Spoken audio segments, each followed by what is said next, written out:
Hello and welcome to Rajya Sabha Television. I am Smriti Rastogi.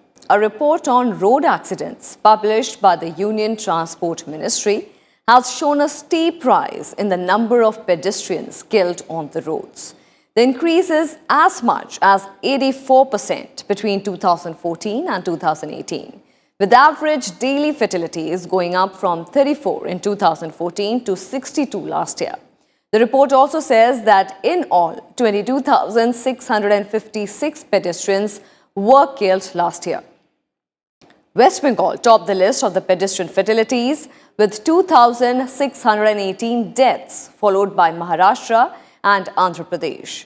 Several causes are attributed to the road accidents, including overspeeding, drunken driving, red light jumping, avoiding driving safety measures like helmets and seat belts, using mobile phones, honking, lack of traffic sense. There are also issues pertaining to the lack of infrastructural facilities, such as poor pedestrian space, undivided roads, potholes, narrow roads, sharp road curvatures. Today in depth, we will take a look at the government's findings on the road accidents, the steps it has taken to reduce them, the challenges in implementing the law, and other issues.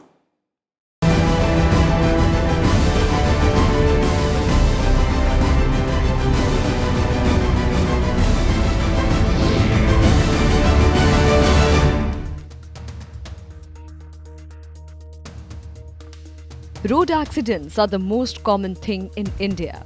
According to a Union Transport Ministry's report, there is a steep rise in the number of pedestrians killed on the roads. With 1.51 lakh deaths, pedestrians killed in the road accidents touched all-time high in 2018, an increase of nearly 3,500 compared to 2017. Between 2014 and 2018, there's been an 84% increase in average daily fatalities, going up from 34 in 2014 to 62 last year. 12,330 pedestrians were killed across the country in 2014. The number steadily rose to 13,894 in 2015, 15,746 in 2016, 20,457 in 2017, and 22,656 last year. Pedestrians and cyclists accounted for 15% and 2.4% of the road deaths. Well, the latest report is rather alarming because there has been a big spike, almost 80 to 90% increase in pedestrian deaths over the last few years. And of course, this is not only one agency to be blamed, there are multiple agencies which are to be blamed for this, including the government, including the local civil government, which cannot stop encroachments on on roads where pedestrians have to start walking on main roads, and obviously they are in danger of being hit by an automobile. The report also says that the number of 4,67,044 accidents and 1,51,417 deaths in 2018 translates into an average of 1,280 accidents and 415 deaths every day, and nearly 53 accidents and 17 deaths every hour. The share of two-wheeler drivers killed in 2018 was the highest at 55,336, followed by car or taxi, which was 25,115. Pedestrians accounted for 22,656. Truck and lorry users killed were 15,150. The report found speeding the biggest reason of road fatalities, accounting for 64.4% of deaths, followed by driving on wrong side, which accounted for 5.8% of accident-related deaths. Use of mobile phones by drivers caused 2.4% deaths, with drunken driving accounting for 2.8% fatalities. About 29% deaths were due to not using helmets, and 16% fatalities were attributed to non-use of seat belts. Overloaded vehicles accounted for 12% deaths. Age-wise, persons killed in 2018 below 18 years were 9,977, between 18 to 35 years was 72,737, while 32,672 were between 35 to 45 years, 22,798 people between 45 to 60 years were killed, and over 60 years, 9,075 people were killed. The road accident report of 2018 showed West Bengal topped the list of pedestrian fatalities with 2,618 deaths, followed by Maharashtra at 2,515 and Andhra Pradesh at 1,569.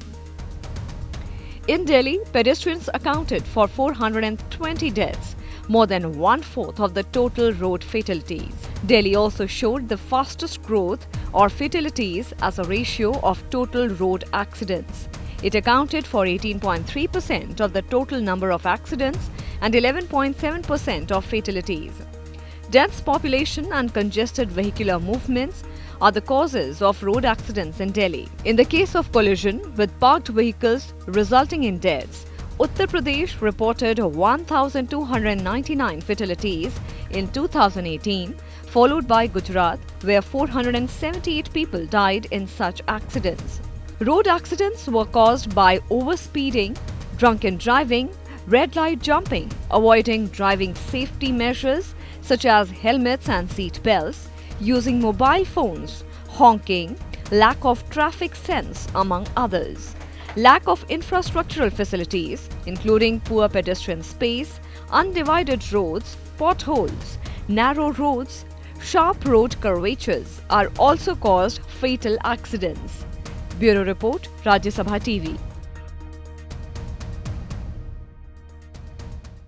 The Motor Vehicle Act 2019 came into effect on 1st September with an aim to reduce the road accidents and save human lives. The new legislation made significant changes to how India's roads are governed. Road construction standards were changed, insurance norms tweaked, and most importantly, fines for traffic violations were hiked. In this report, let's look at the new law and the impact it has had on traffic violations.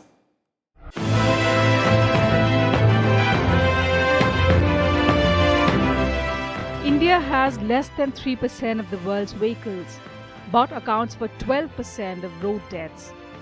According to World Health Organization estimates, in the year 2018 alone, almost 3 lakh people died due to road accidents.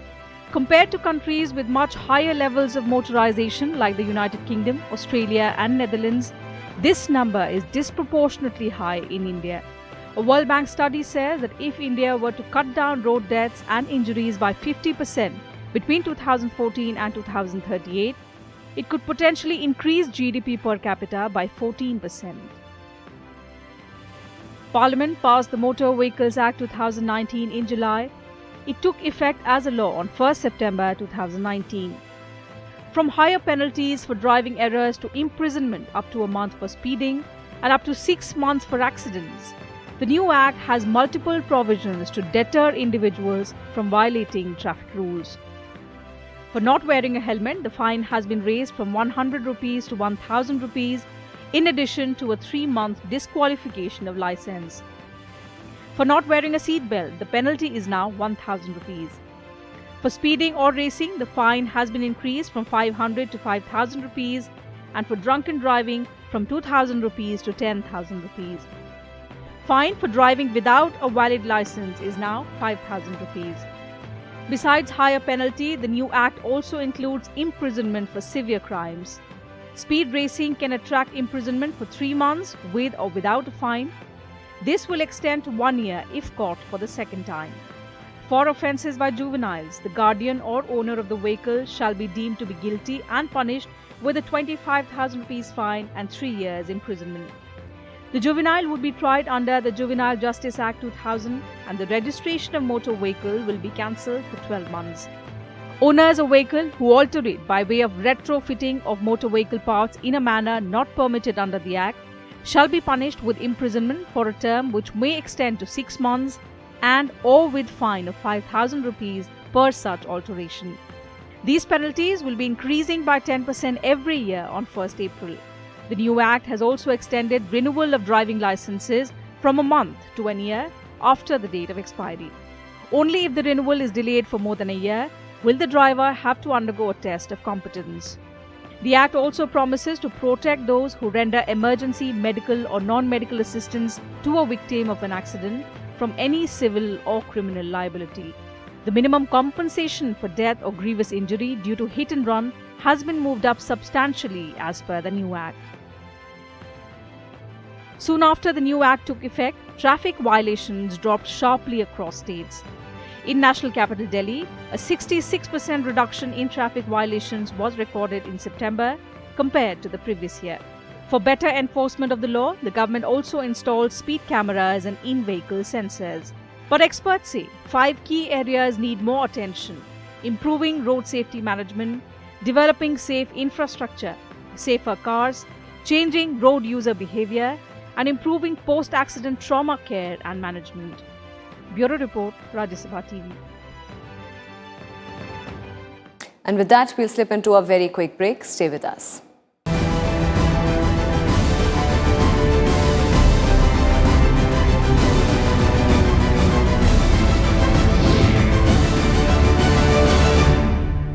Welcome back after the break. A big reason for the rising number of road accidents is underage driving. They are not only a hazard on the road for others, but also end up losing their own lives. In 2017 alone, over 130 underage drivers were killed in road accidents. Sadly, not only is underage driving a new phenomenon, data also shows that every passing year, the offenders are getting younger.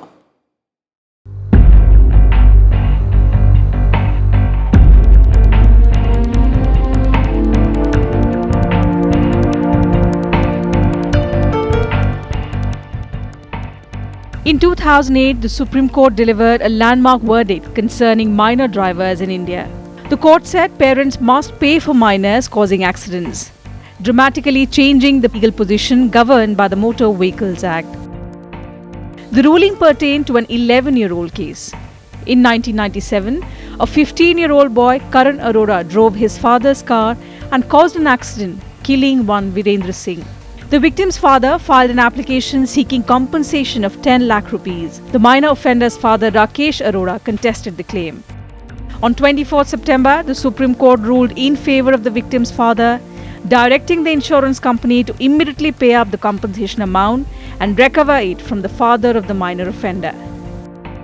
The verdict given by Justice S.B. Sinha and Justice C. Joseph not only brought to an end the 11-year-old litigation drama, it also came as the most practical deterrent for parents to not allow their minor children to get behind the wheel. Underage drivers are responsible for a significant number of accidents in India. In 2018, more than 150,000 people lost their lives in road accidents, 10 times more than the fatalities in 1970. Nearly 75% of the road accidents in India are caused by drivers' mistake. It's difficult to ascertain the exact number of road accidents caused by minors across the country. But in the national capital, children as young as 10 years are sometimes caught behind the wheel. Delhi Traffic Police data shows that with every passing year, offenders are getting younger. In 2018, 1,228 challans were issued for underage driving, while in 2017 the figure stood at 1,067. The figures in 2016, 2015 and 2014 were 746, 225 and 186 respectively. In the year 2013, the average age of underage drivers was between 15 and 16 years. However, the average age of all the violators have been between 13 and 14 years in the last 5 years. Traffic officials say that in some cases, children as young as 11 years are also caught behind the wheel. Earlier, any driver below the age of 18, if caught driving, was fined 500 rupees along with a possible jail term of 3 months. Owner of the vehicle or parents were challaned a maximum of 1,000 rupees. Traffic experts believe that the prescribed punishment under the Motor Vehicle Act of 1988 was not a deterrent, especially for rich households.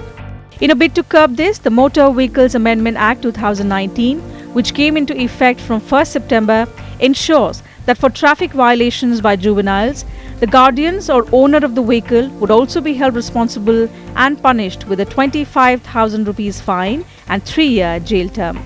The juvenile would be tried under the Juvenile Justice Act 2000 and the registration of motor vehicle will be cancelled for a period of 12 months. Bureau Report, Rajya Sabha TV. The International Federation of Pedestrians, a UN-accredited NGO founded in 1963, promotes the rights of pedestrians the world over. It advocates that the right to walk in public spaces be a basic human right. It is believed globally that pedestrians have the first right on way on a road. But more often than not, this is not the case, with pedestrians the world over struggling to find place. In India, there are rules guiding the rights of pedestrians. However, pedestrians themselves need to follow some regulations while sharing the road with others.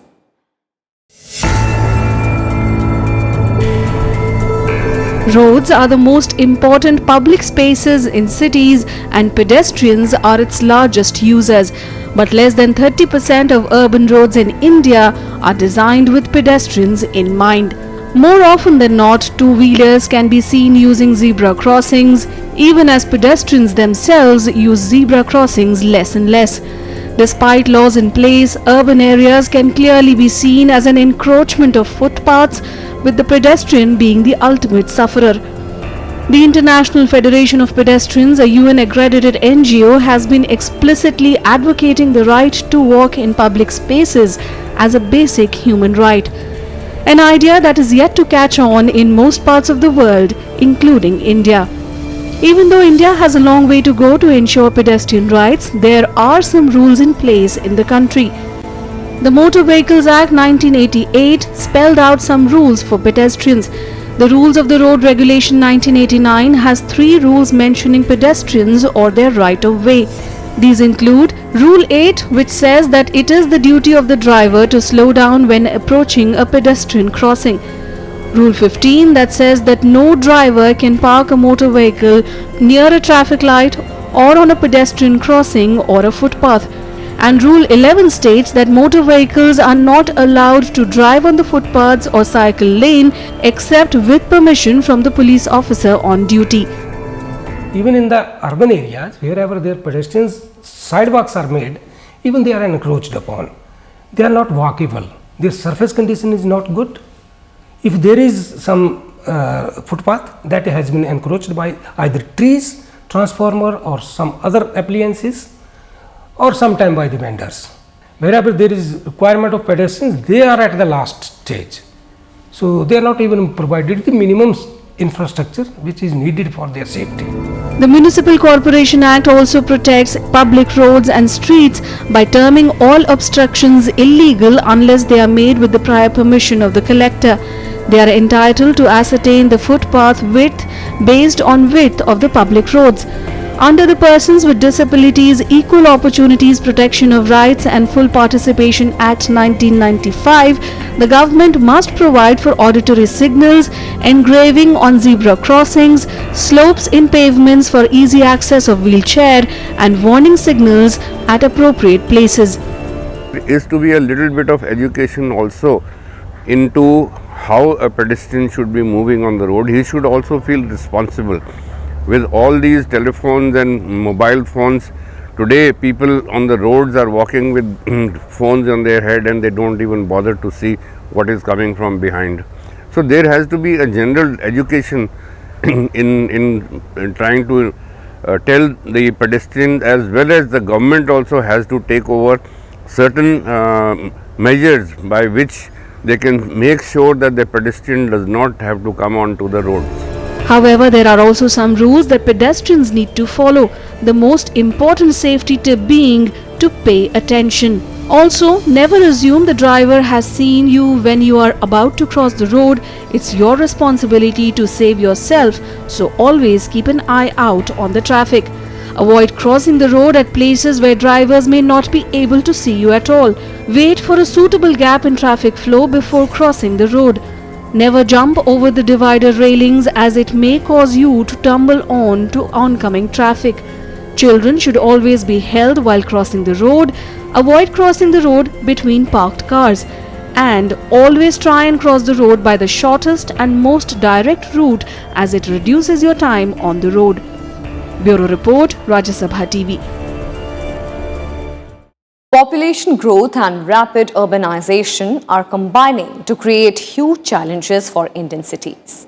An urban nightmare is about to unfold. According to the United Nations' latest data, by 2050, some 416 million more Indians will have moved to cities and towns. How will the already congested cities accommodate them is the basic question that needs to be answered in advance. Our next report analyzes the urban challenges that stare at India in the very near future. Indian cities are crumbling under the weight of uncontrolled growth that has taken place over the last few decades. According to the 2001 census, 286.1 million people were living in urban India.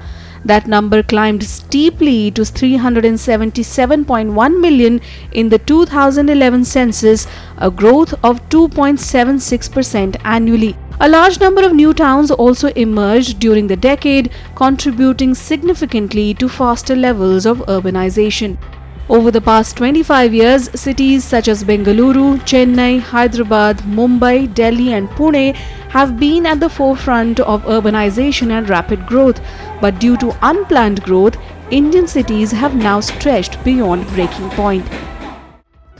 The public transport system in most of the cities are crumbling. According to an assessment by the Centre for Science and Environment, the share of public transport is expected to decrease from 75.5% in 2000-2001 to 44.7% in 2030-31. This is even as the share of personal transport will be over 50%, adding to the woes of congestion and air pollution.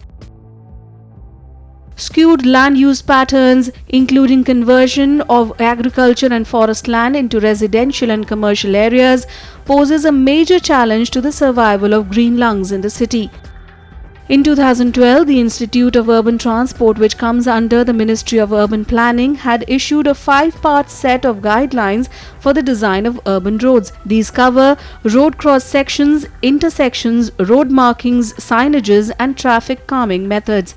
Despite this, old and outdated codes of urban road design continue to be used in most parts of the country.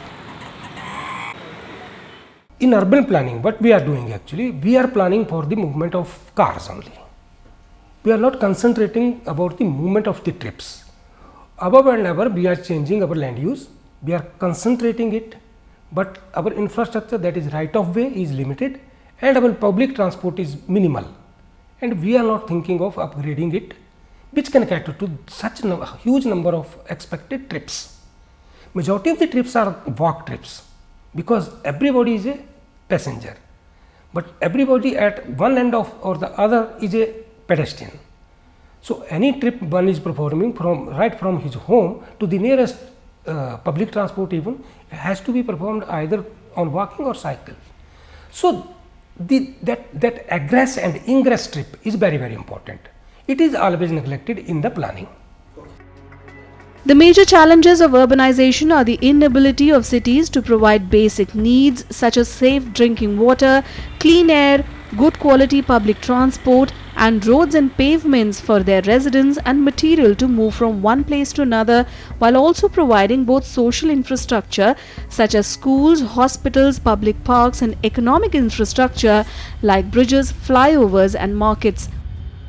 The Ministry of Urban Development's high-powered expert committee had estimated that over a 20-year period, 39.2 lakh crore rupees at 2009-10 prices will need to be spent on urban infrastructure. Of this, 17.3 lakh crore rupees will be on urban roads. The Indian Roads Congress must also update their design codes, and conducting regular safety audits could make a huge difference in the country's approach to road safety. Bureau Report, Rajya Sabha TV.